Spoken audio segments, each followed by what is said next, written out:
नमस्कार, मैं हूं विनोद कुमार शुक्ला। IF ट्रुथ पर आपका स्वागत है। बिहार में झारखंड के मुख्यमंत्री की नाराज़गी, जो महागठबंधन के में जो समझौते में उनकी भूमिका होने वाली थी, उसको पूरी तरह से नकार दिए जाने के बाद उसका अक्स या ये कहिए कि उसकी झलक, उसका प्रभाव झारखंड में भी दिख सकता है। इसलिए कि झारखंड के मुख्यमंत्री हेमंत सोरेन राहुल गांधी से काफ़ी नाराज़ दिख रहे हैं, और उसके पीछे कारण ये है कि राहुल गांधी को जो भूमिका निभानी चाहिए थी इस गठबंधन के समीकरण को दुरुस्त करने में, उस गठबंधन समीकरण को दुरुस्त करने की भूमिका में ना वो केवल चूक गए, बल्कि अपने सहयोगियों को कुछ दिलवाने में भी नाकामयाब रहे। अब ऐसे तो राहुल गांधी अपने लिए ही कुछ, कांग्रेस के लिए ही कुछ बेहतर नहीं पा पाए, और जो राष्ट्रीय जनता दल ने उनको दिया उस पर उसको लेना उनकी मजबूरी हो गई। लेकिन कुल मिलाकर के जो बातचीत होती है और एक बड़े नेता के तौर पर भूमिका होती है, उस भूमिका में राहुल गांधी खरे नहीं उतर पाए, और उस खरे ना उतरने के पीछे जो है बहुत सारे कारण हैं। समय पर अनुपस्थित रहना पूरी व्यवस्था के लिए, उसके अलावा बातचीत को सही दिशा में ना लेके जाना, अपनी सामर्थ्य से ज़्यादा की मांग करना, उसके अलावा फ्लेक्सिबिलिटी की कमी, ये और अहंकार तो हमेशा रहता ही है। तो अगर इन सब को देखा जाए तो यही चीज़ें थी जिसने महागठबंधन का जो समीकरण था उसको रोका। उसके अलावा ये जो और एलाइज हैं उस पर नाराज़गी हुई। अब झारखंड में कांग्रेस की पूरी तरह से निर्भरता जो है वो झारखंड मुक्ति मोर्चा पर है। अगर वहाँ पर भी इस तरह की नाराज़गी दिखेगी, इस तरह की नाराज़गी नज़र आएगी, तो कांग्रेस के चुनावी भविष्य के लिए खतरनाक है। बिहार में वैसे ही उनको बड़ा झटका लगने वाला है, लेकिन झारखंड में आगे अभी जल्दी ही जब भी स्थितियाँ ऐसी होंगी, जब चुनाव वाली परिस्थिति आएगी, या चुनाव वाली परिस्थिति नहीं भी आती है, तो कुछ ऐसी भूमिका हो सकती है जिसमें सहयोग की ज़रूरत होगी, और उस समय शायद उम्मीद जो करती है कांग्रेस वो पूरा ना हो पाए, इसलिए कि हेमंत सोरेन की बहुत ज़्यादा नाराज़गी है राहुल गांधी पर।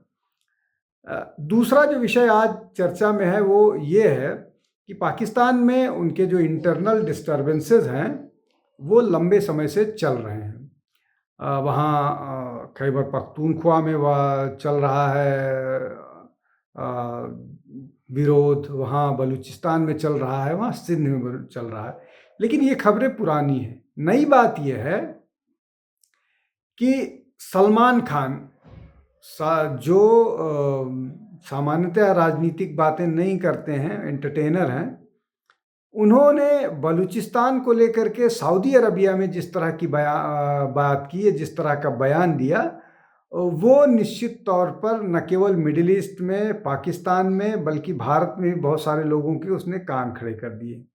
बलूचिस्तान को सलमान खान ने एक अलग देश के रूप में रेफर किया अपनी छोटी सी बातचीत के दौरान, और उस बातचीत का जो क्लिप है वो वायरल हो गया है। अब वायरल होकर के वो सारे जगहों पर जा रहा है, और ये बात जो है बलूचिस्तान के लोगों के लिए बहुत मुफीद है, बहुत उनके लिए मददगार है।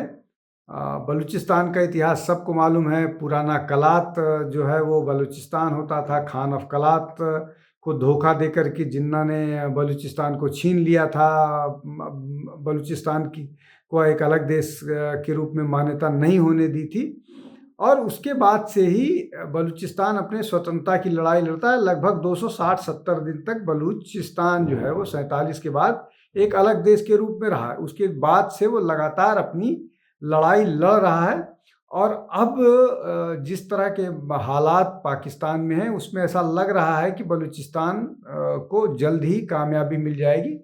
उन परिस्थितियों में सलमान खान का एक बयान जो है वो संजीवनी की तरफ से बलूच लोगों को काम करेगा, और वो इसको उसी दृष्टि से देख रहे हैं। और ये बयान सऊदी अरब में दिया जाना और भी महत्वपूर्ण हो जाता है। और ऐसा लगता है कि ये एक जो बयान आया है सलमान खान का, ये इसके राजनीतिक जो निहितार्थ हैं बलूचिस्तान के लिए, वो निश्चित तौर पर उनको मदद करने वाले हैं।